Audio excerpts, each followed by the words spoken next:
At the beginning of the Edwardian era, the boys of Britain were in danger. Unhealthy, unmotivated, and under bad influences. They were in trouble and needed help.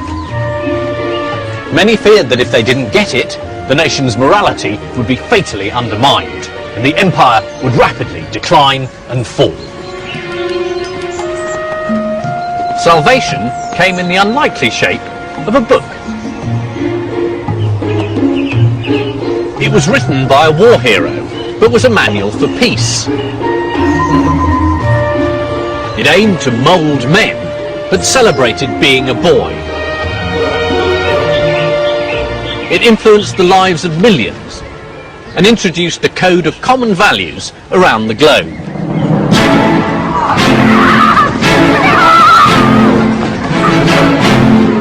Its name was Scouting for Boys.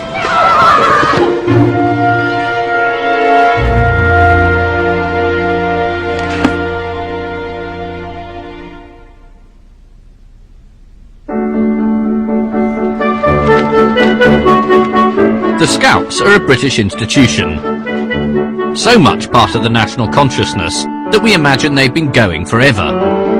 But actually, Scouting didn't win over the nation's affections gradually. It was an overnight sensation. It all began in 1908 with a best-selling handbook. In the 20th century, only the Bible, the Quran and the thoughts of Chairman Mao sold more copies than Scouting for Boys. How to make buttons out of bootlaces. How to fly Britain's flag. The boy who apes the man by smoking will never be much good. The book is definitely not the expression of a systematic ideology. Instead, it's a ragbag of disparate ideas, held together only by the personality and experiences of one man. Scouting's maverick founder and Boer War hero, Robert Baden-Powell. He's pro-British Empire, but anti-men with waxed moustaches. And he's completely obsessed by boots. It is surprising how much meaning you can read from the boot. To wear your heels down on the outside means that you're a man of imagination and lover of adventure. But heels worn down on the inside signify weakness and indecision of character. He may have had some peculiar ideas, but Baden-Powell was also very charismatic. Hello, you boy in the corner there. You ought to be a Boy Scout. You're a fine-looking fella, and I know you'd make a jolly good backwoodsman by the look of you. You're ugly enough anyway. Actually, I was never in the Boy Scouts. I think at that age I was probably too busy making jokes about Baden-Powell's Scouting for Boys. Is he? Naughty old Baden-Powell. Not realising that that wasn't a very new joke, and that it's always been easy to laugh at Baden-Powell and at the Scouts, and it's become something of a national tradition to do exactly that. But I found rereading Scouting for Boys, it is an extraordinary book. It's very radical, and it addresses all sorts of issues that we think of as modern. Citizenship, what to do with disaffected youth, social responsibility. But it's very eccentric, very Edwardian, and very English. And that's what appealed then, and that's what appeals to me now. To try and get the measure of the man behind the movement, I'm off to see the current Lord Baden-Powell. Hello. Hello. Nice to see you. Do come in. Here it comes. Very old-fashioned, isn't it? What's he doing? He's doing his daily exercises. I mean, there's no question he was quite a nutcase, really, in some ways. And throughout his life, he'd always got this thing that he had to keep himself up to scratch, as he called it. And he was quite preoccupied about personal health all the time. And you knew him? Well, Yes, I mean, I was a very little boy. Is that you? That's me at the age of 4. When my mother was having her second child, I was shoveled up to Kenya, and I spent 3 months with them. And all I remember is, like a lot of children, I was just like a rattling cage. I was always asking questions. It was, shut up, oh, go and do something, oh, go and play. But for the first time in my life, somebody said, oh yes, I'll explain that to you. Yeah. And I do remember this incredible interest in little boys. I mean that in the nicest way. Yes, well, it's almost impossible to say it now. Yeah, I mean, absolutely. He could mentally bring himself down to their level and explain things to them in words of one syllable. As simple as that, really. The first step towards success in training your boy is to know something about boys in general. It is well to recall, so far as possible, what your ideas were when a boy yourself. Robert Baden-Powell was born in 1857, the son of a professor of geometry at Oxford University and the 8th in a family of 10 children. The kind of person who was going to invent the Boy Scouts, which is a very odd institution, I think is the sort of boy who would have been thrown on his own resources in a way at an early age. Baden-Powell, when he was only 3, lost his father, and he became obsessed with the idea of what was it that fathers say to boys that makes them manly later on. His widowed mother was, however, pushy enough to get him the best available training as a man. He was accepted on a scholarship to one of England's leading public schools, Charterhouse. Life here offered Baden-Powell a wealth of new experiences. Most of them, however, well away from the classroom. Outside the school walls was the copse. It was here I used to imagine myself a backwoodsman, trapper and scout. I used to creep about warily, looking for signs and getting close-up observation of rabbits, squirrels, rats and birds. At Charterhouse, Baden-Powell also witnessed a well-established scheme for turning feckless boys into responsible men. Baden-Powell was influenced by the prefect system here, but it's not called prefects, is it? It's a monitorial system. A monitorial system, So, right. yeah. So tell me, what is your role? What do you do? It's our duty to almost act as quasi-teachers when teachers aren't there. So it's our job to look after children and make sure that they're feeling comfortable within the school. We don't look at ourselves as policemen, we look at ourselves as carers. Right, that sounds a very, very thought-through line. Have you said it before? I've never said that before. In the Scouts, Baden-Powell would transform prefects into patrol leaders. Give full responsibility and show full confidence in your patrol leaders. Expect a great deal from them, and you will get it. The whole ulterior object of this scheme is to form character in the boys, to make them manly, good citizens. Baden-Powell would devise other ways to introduce the public school ethos into the Scouts. England's young gentlemen had long been taught that good sportsmanship was not just for the playing field, it was an attitude for the whole of life. The sentiment was expressed in a popular poem, Vitae Lampada, by Henry Newbolt. Scouting for Boys gives instructions for acting it out in a show.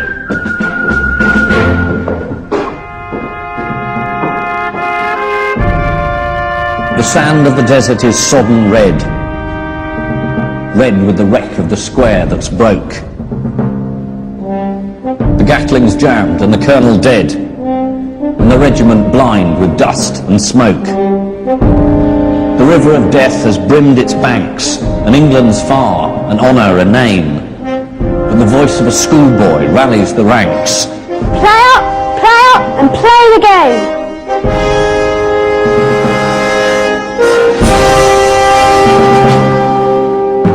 It's the ultimate Victorian public school poem, the equation of playing field and battlefield. The Empire is a great game, all wrapped up in a sentimental hymn to decent, understated patriotism. It's ridiculous, of course, but hugely effective, and Baden-Powell wanted to use it to inspire boys of every class. Many Edwardians assumed public school values were the privilege of public school boys, but Baden-Powell was more ambitious. Baden-Powell wanted scouting to cross the traditional class divides, which he called artificial anyway. His vision was not just for boys from the cloister, but boys from the inner cities. The 4th Scout law states that a scout is a friend to all, and underneath that it says in big letters, a scout must never be a snob.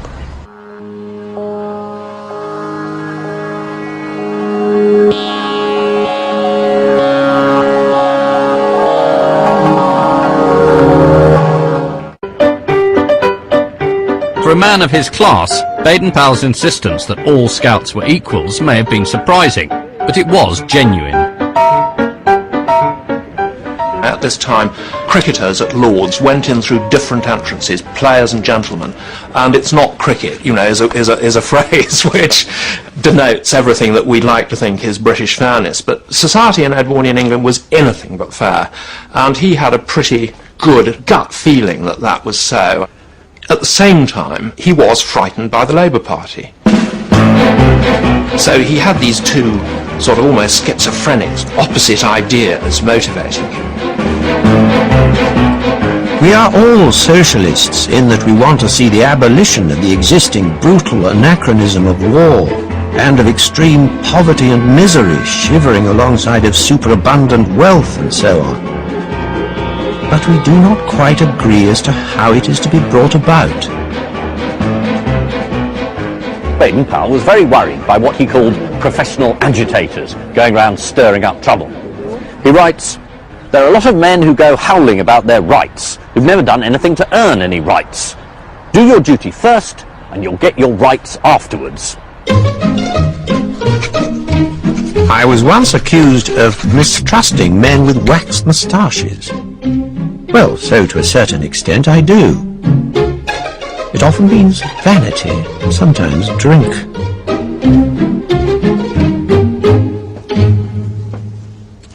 But why should anyone listen to the thoughts of Baden-Powell? Well, because he was the most famous man in Britain. This is just the tip of the iceberg of all the merchandise devoted to celebrating Baden-Powell. It's all here. There's the Baden-Powell alarm clock, the Baden-Powell shaving mirror, Baden-Powell spoons, Baden-Powell egg cup. There's an ostrich egg painted with the face of Baden-Powell. The Baden-Powell cigars. He'd have hated that. He hated smoking. And it wasn't just artifacts. There was music to accompany them.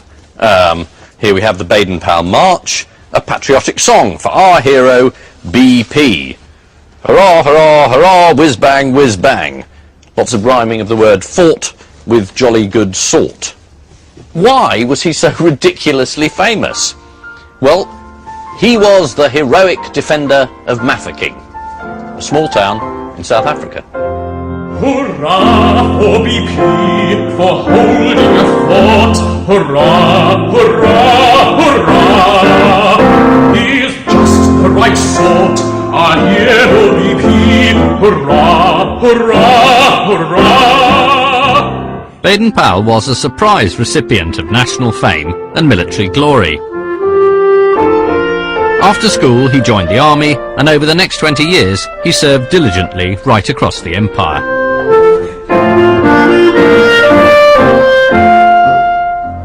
He was never a standard-issue military man. Instead, he was fascinated by a form of reconnaissance work known as scouting. The covert scrutiny of an area to gather information. It needed initiative, observation skills, and self-reliance, and Baden-Powell excelled at all of them. He gained a reputation as a bit of a maverick, but became one of the army's youngest colonels. In 1899, the Boer War broke out. Baden-Powell was sent to South Africa under orders to engage the enemy in the north of the region with the help of local recruits. It soon became clear the advancing Boers had superior manpower, so Baden-Powell decided to hold out in the town of Mafeking. Even 70 years later, Baden-Powell's exploits at Mafeking could inspire small boys, including me. I wrote a project about the Boer War when I was 11. I wrote, Baden-Powell, though remembered for the Boy Scouts, is hardly ever given credit for his defence of Mafeking. Not strictly true, but it's sort of controversial opening. It's very important in histories. He got the men to obey him to the letter, and they succeeded doing as they were told. He baffled the enemy with bluff and tactics. And here he is, about to do it.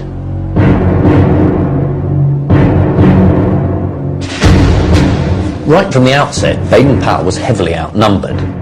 There were about 2,000 armed men in Mafeking. 1,100 of them whites, the rest natives, and only about a quarter of all of them had any sort of military training. These lot were facing 6,000 Boers. This was no ordinary engagement, and it tested Baden-Powell as a leader and a strategist. It also crystallised the ideas that would later form the core of Scouting for Boys. Baden-Powell was assisted in his defence of the town by an unlikely force, a group of boys. Gathered together before the siege started, they became a sort of unofficial cadet corps. They performed a vital role taking messages between the various defenders, often on bicycles and under fire. In later life, Baden-Powell would recount the stirring story of the cadets at Mafeking to inspire English boys. I said to one of these boys on one occasion, "You will get hit one of these days riding about like that when shells are flying." And he replied, "I pedal so quick, sir, they'd never catch me." Would any of you do that?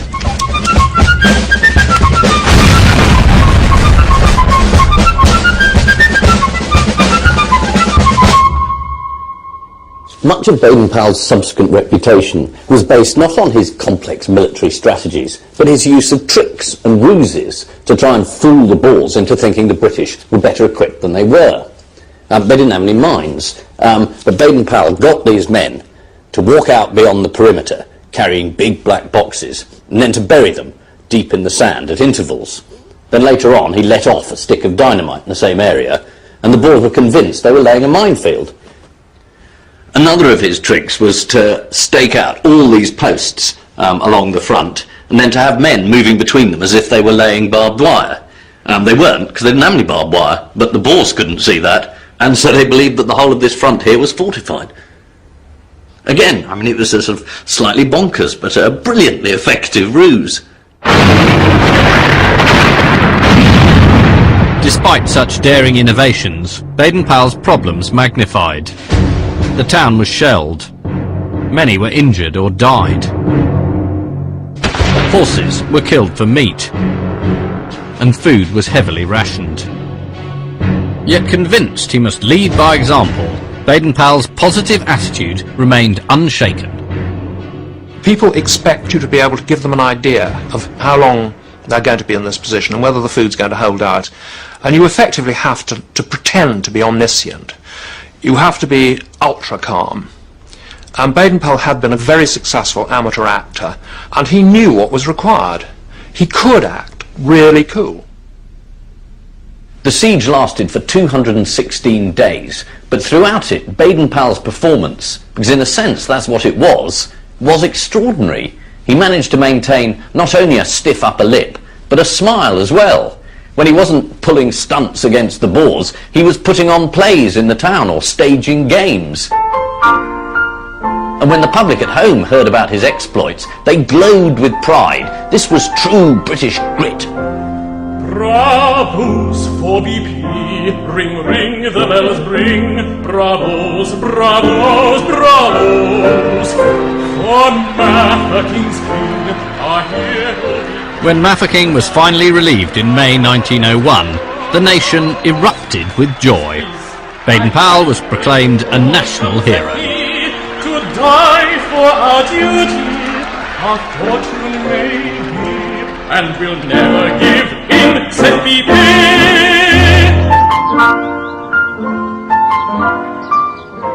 The British may have been the ultimate victors, but the Boer War had left the nation badly shaken. Mafeking was one redeeming highlight in an otherwise undistinguished colonial war. And one of the reasons the British Army performed so badly was that compared to the Boers, the healthy, outdoor farmers-turned-soldiers, the British troops had been weak and sickly. The Director General of the War Office had even issued a memo warning that between 40 and 60% of the men trying to enlist had been declared unfit for service. The Edwardian establishment was terrified that after a century of rapid industrialization, Western society might be, in their words, degenerating. A deeply influential book at the time was Max Nordau's Degeneration, which saw in modern urban culture a kind of frantic pace that he believed would lead to the decline of the West. The dead, carried off by heart and nerve diseases, are the victims of civilization, the consequences of states of fatigue and exhaustion, of the vertigo and whirl of our frenzied life. The Victorian factories had made the nation wealthy, but they'd also manufactured an urban underclass. Undernourished and under-exercised, their offspring were now the Edwardians' problem. Some thinkers even suggested that degeneracy was hereditary and should be eradicated by enforced sterilisation. But Baden-Powell was no pessimist. He was not prepared to write off the nation's youth. When somebody's a great national hero, they're a great national hero to boys. And quite spontaneously, little boys' groups, they might be choirs, they might be little local clubs or whatever it is, asked him to be their patron. He sent them advice. When ordinary people began to buy a book he'd written, called Aids to Scouting, he realised that though they were originally designed for soldiers, the same techniques could work for civilian boys. Scouting is a character-building exercise. It teaches self-discipline, observation, inquisitiveness. These are all, to Baden-Powell, good qualities. Baden-Powell agreed to use Aids to Scouting as the basis for a new work, which would promote the health and well-being of British youth. The Edwardians were the first generation to go football crazy. But then, as now, not everybody approved.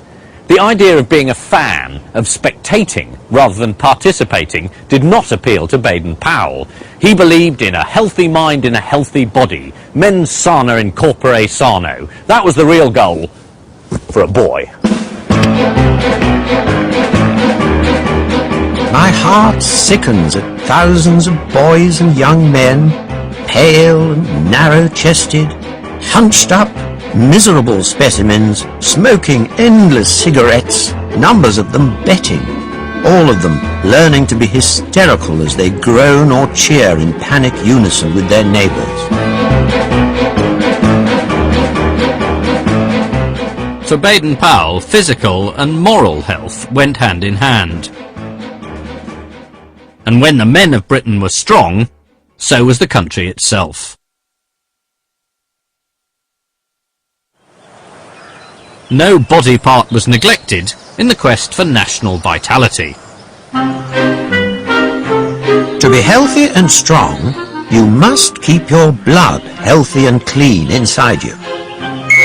This is done by breathing in lots of pure, fresh air and by clearing out all dirty matter from inside your stomach, which is done by having a rear daily without fail. If there is any difficulty about it one day, drink plenty of good water and practice body twisting exercises. And all should be well.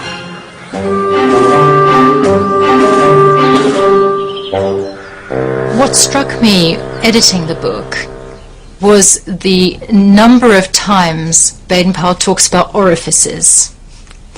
Mouths, anuses, eyes, ears, all the openings of the body. It seems to me that this reflects Baden-Powell's concern with national self-defense, with keeping the body of the nation disciplined and controlled, not allowing any inroads to disease and infection. Unlike traditional educationalists, Baden-Powell also believed it was in the national interest for boys to show initiative. And he charged each scout with doing a good turn every day. Need a hand with that box.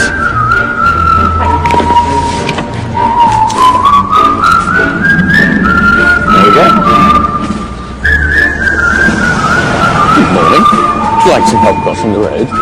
Despite his best efforts, many of the issues of a century ago are still high on the social agenda today. There we are. I'm going to see David Lammy, MP for Tottenham in London, Minister for Culture, and more importantly, former Cub Scout, to discuss Baden-Powell's influence on New Labour.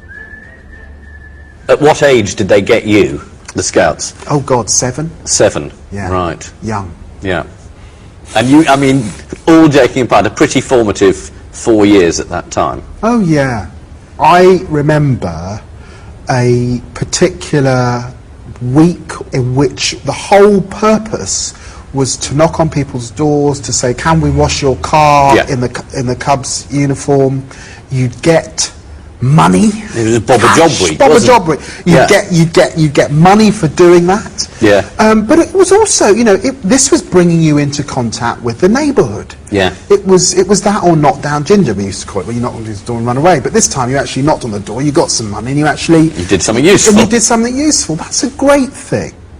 The subtitle for Scouting for Boys is actually a handbook for instruction in good citizenship. Yeah. Now, I'm afraid he says, indifferent citizenship is, and always has been, the progeny of indifferent government. Yeah, I mean, I suspect what Baden-Powell would say is that citizenship is not just something that's kind of learnt in a classroom. It is something about being a citizen and learning that with a group of other people and in a wider community. At one point he's talking about socialism, and I hope he's nice about socialism. Is he nice? Well, he claims to be a socialist. Oh, good. At one point, which again I think would surprise a lot of people. He's less the sort of Tory hate figure that people imagined. You know, what Baden-Powell was keen on was community. I suspect he had a kind of Gordon Brown sense of prudence and hard work. And thrift. It's all in there. And of thrift and of duty. Yeah. So there's a lot there for Labour folk, but actually there's a lot there also for, you know, the kind of one nation Tory.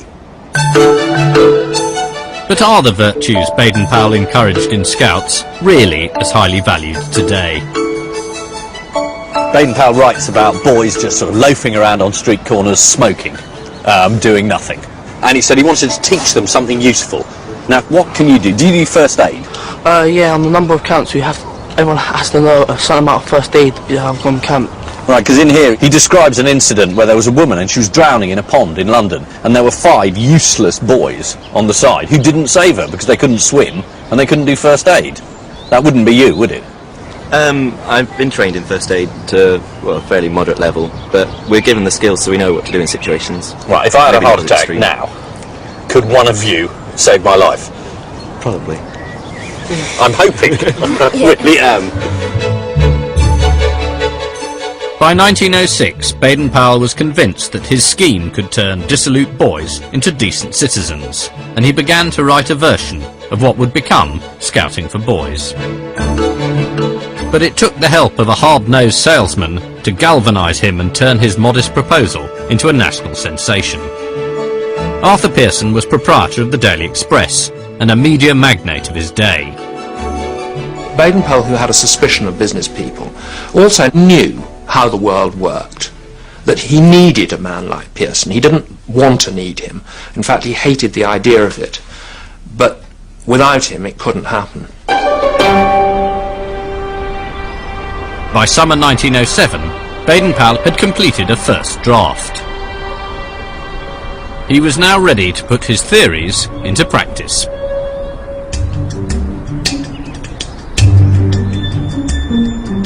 He invited 20 boys for a camping holiday off the coast of Dorset, on Brownsea Island. Some came from public schools. Others, already working, were from local church boys' clubs.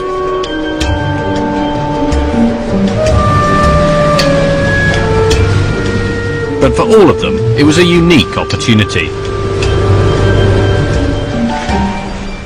For Edwardian boys, the idea of camping on a small island conjured up images of exoticism and intrigue. They were following in the footsteps of Robinson Crusoe and Treasure Island. And Baden-Powell wanted to reinforce this idea of being cut off from civilization and forced to depend on their own resources. So he didn't have them camp here, within sight of Poole, but he had them camp a mile away, on the wildest, furthest side of the island.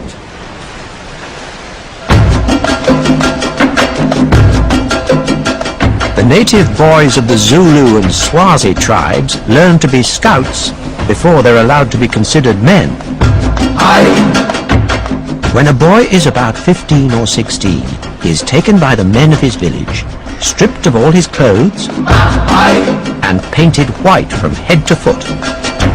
He is given a shield and small spear, and he is turned out of the village and told that he will be killed if anyone catches him while he is still painted white.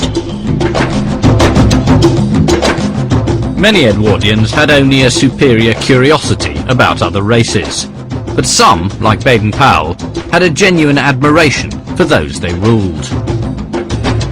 Within British imperial law, there was a social Darwinist ranking of the nations, in which, of course, British were at the top, but there were recognized to be certain noble tribes, noble peoples, who distinguished themselves by their muscle on the battlefield. Despite his admiration for some African traditions, Baden-Powell thought better of sending British boys naked into the Dorset woods. Instead, he'd arranged for basic amenities to be provided on a small campsite. The trip was covered by a lot of the local newspapers, and clearly their editors were thrilled to have a national hero operating on their patch. This is the Bournemouth Guardian, and it explains how the camp was set up, and then says, "The boys are to learn how the experienced scout can find life wherever he may find himself, to taste the delights of wild adventure, and to track Red Indians." This being Dorset, there weren't actually any Red Indians, but there were pheasants. The idea was the boys had to track the pheasants, get close enough to them, not to kill them, but to photograph them, and then report back to camp. And this was a classic Baden-Powell technique, to relocate the thrills of the Wild West in the Southwest.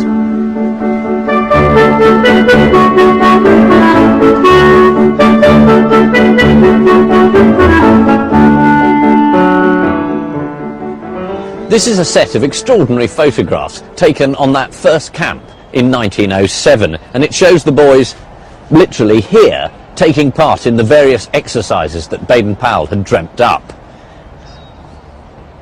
Now that looks like a game boys would enjoy. Jump headfirst out of a tree and see if anyone catches you. Well, that does look fun. Now this is a manly game. This one's called The Struggle. It does look quite peculiar, but it's basically people pushing their chests against each other. And it's meant to get the heart pounding, according to Baden-Powell. First aid. This one is called Dragging an Insensible Man. But in this case it's a boy sitting up and laughing, which slightly ruins it. They're clearly enjoying being outdoors, playing games, dangerous games, and learning practical skills. When they were camping, Baden-Powell needed to collect the boys together. So what did he use? A whistle? No. He used this, which is a kudu horn, made from antelope, which he'd picked up when he was a soldier in the Matabele campaign in 1896. The Ndebele people use it for generating fearsome war cries, but it's very good for collecting together small boys.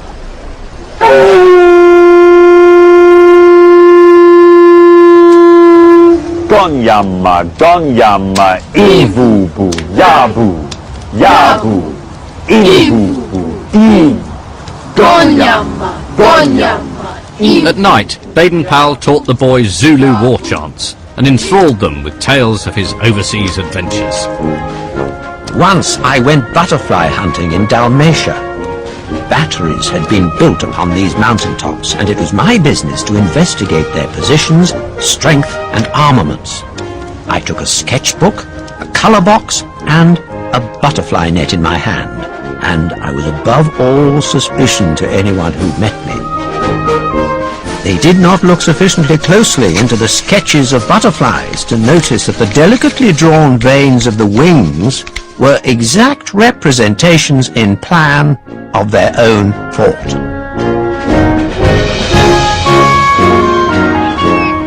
In Scouting for Boys, Baden-Powell includes a letter that one of the boys had written to him after the camp. The most important thing that a great many boys need to learn is to look at the bright side of things and to take everything by the smooth handle. I myself found that a great lesson, and I shall never find words enough to thank you for teaching me it. And that ethic of keep smiling through became a cornerstone of Scouting. Invigorated by the success of Brownsea, Baden-Powell returned to civilization and to completing Scouting for Boys. His original manuscript is now kept here at the Scout Association's headquarters at Gilwell Park in Essex. So this is it, the book that launched the entire movement. What, the manuscript for the book that launched it? Gosh, there it is, handwritten. I must say, I thought it would be more organised than this. I thought Baden-Powell would have taken his own motto and been more prepared. I get the impression that he was just jotting down things as they came to him.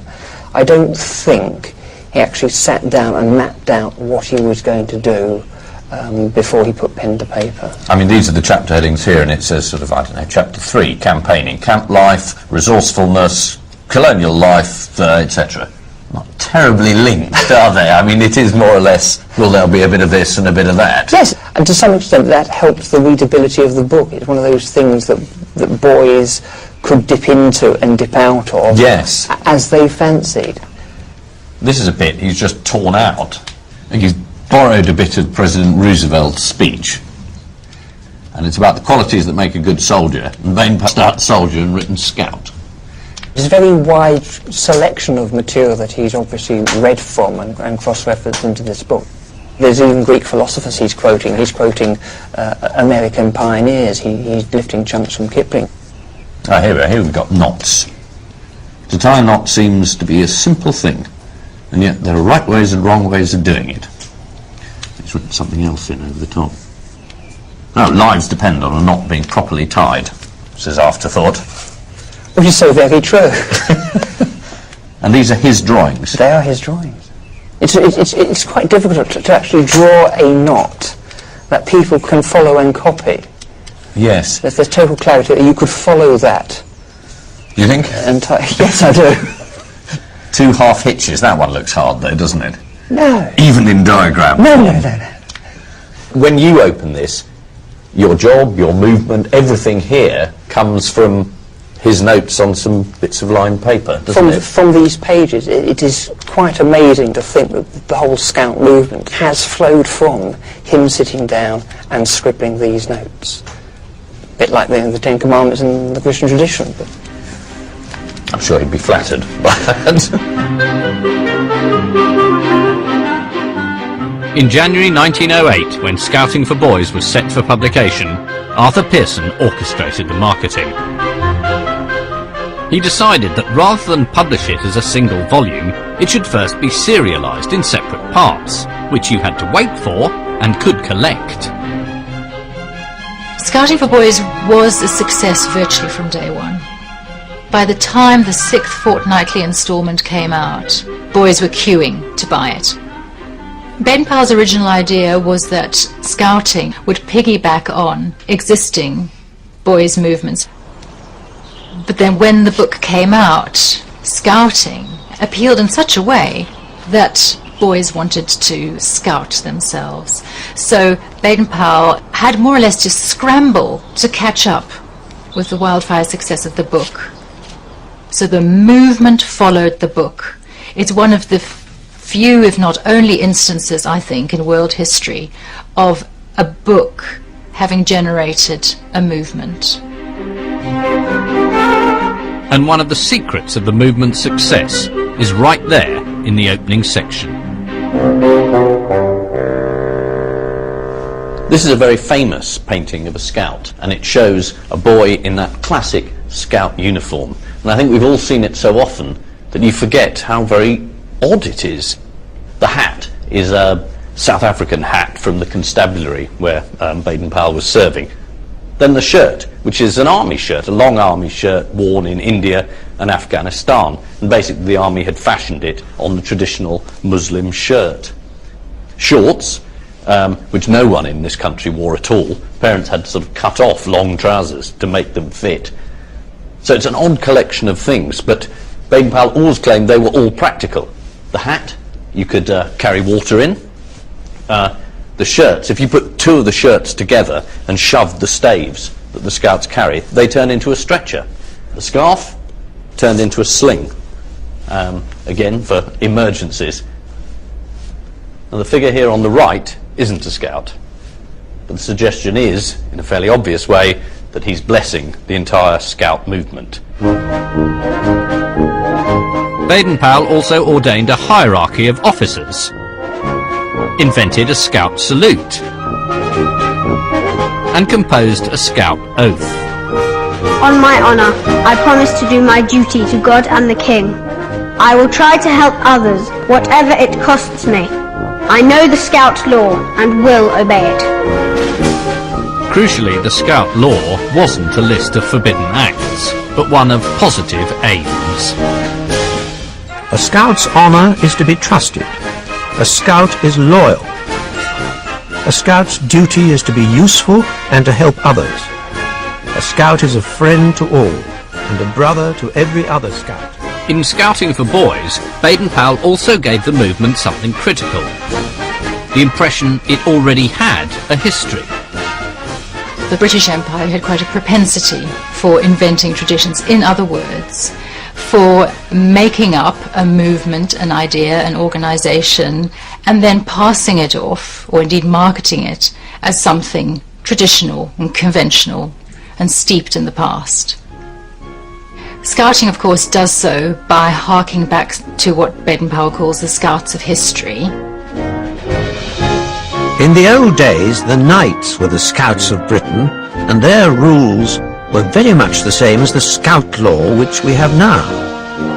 We are their descendants, and we ought to keep up their good name and follow in their steps.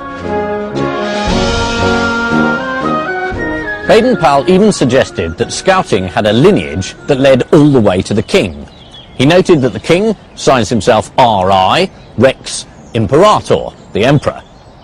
He says, Imperator comes from two Roman words, im and perere, which together mean to prepare for, that is, to be prepared, which rather neatly makes the king the chief scout. It's neat, but it isn't true.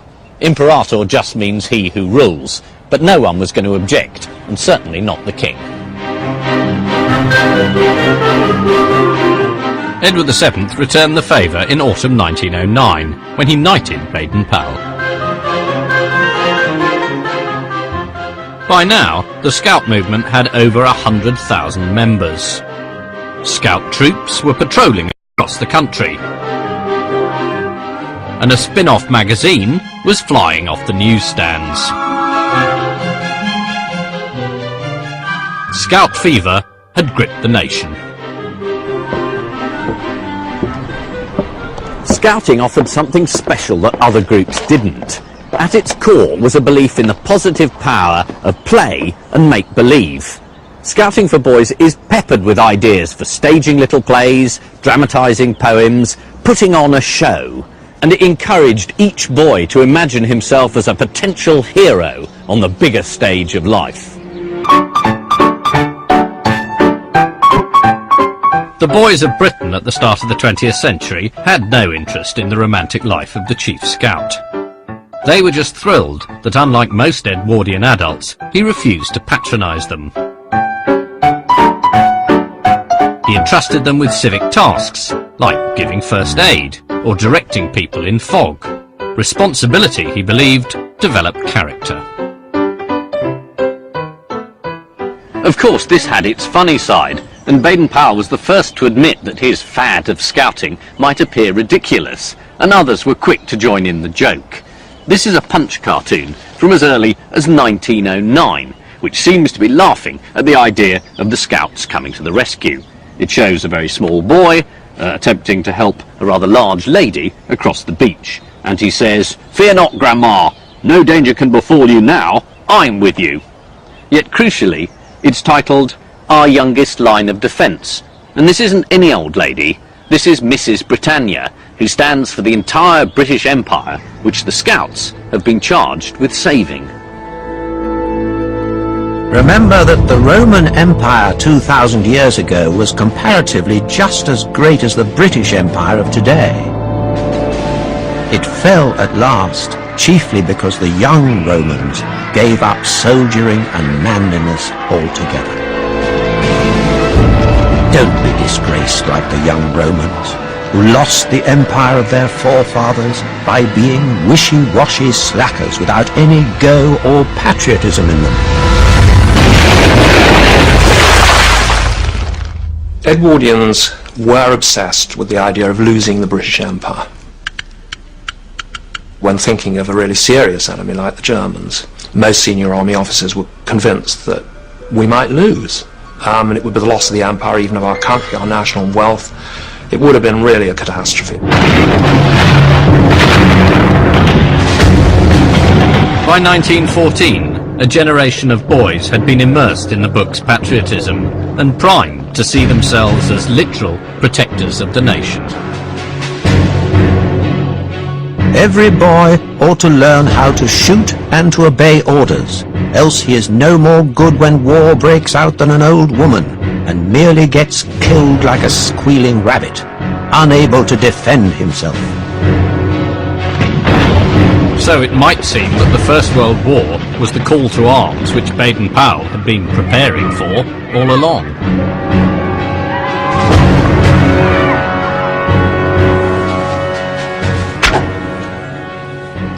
Baden-Powell insisted that every boy be able to handle a weapon, but he refused to see his scout movement as a sort of military cadet force. Indeed, Baden-Powell defended himself against charges of militarism in Scouting for Boys. He said there was a world of difference between self-defence, standing up to bullies on the international stage, and bloodthirsty warmongering. When an eminent public man wrote to me that I ought not to teach boys soldiering because, as he puts it, he hates war like the devil, I felt bound to reply that had he actually seen anything of war himself, he would, like most soldiers, hate it worse than the devil. Rather than see his scouts become a branch of the armed forces, the chief scout offered his boys for civilian duties, running errands, working in Red Cross centres, and coast watching. But the war inevitably took its toll on the scouting movement. 250,000 former scouts and scoutmasters fought for king and country, of whom 10,000 died. Among the fatalities were 5 of the 20 boys who joined Baden-Powell on Brownsea Island back in 1907.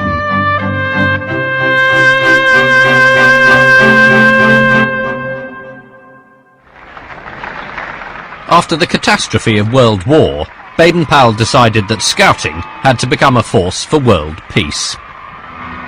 The imperialism of the original handbook was soon eclipsed by the internationalist message of global scouting. That's what we're after, to try and breed in the next oncoming generation that spirit of friendship, comradeship, and goodwill, which is the true foundation for peace in the world. That hope proved illusory, but the scouting ideal continued throughout the 20th century, even though other youth movements with less worthy aims borrowed heavily from its trappings. The communist Soviet pioneers, the Italian young fascists, and infamously the Hitler Youth.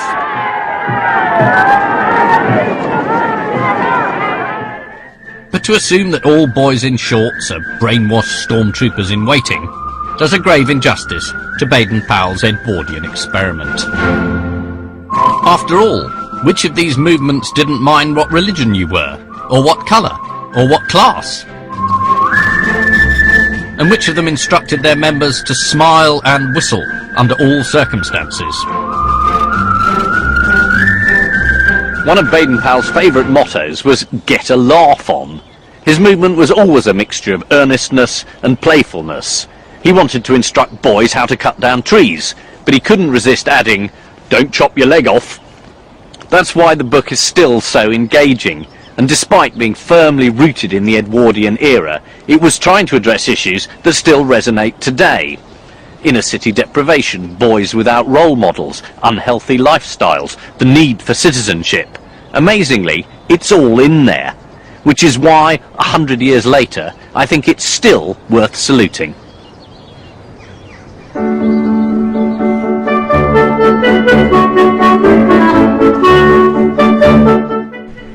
The 70s. Remember lurid purple wallpaper, avocado bathrooms. And then remember those smock dresses and big rating TV dramas like Upstairs, Downstairs, the Edwardian Resurrection. Next.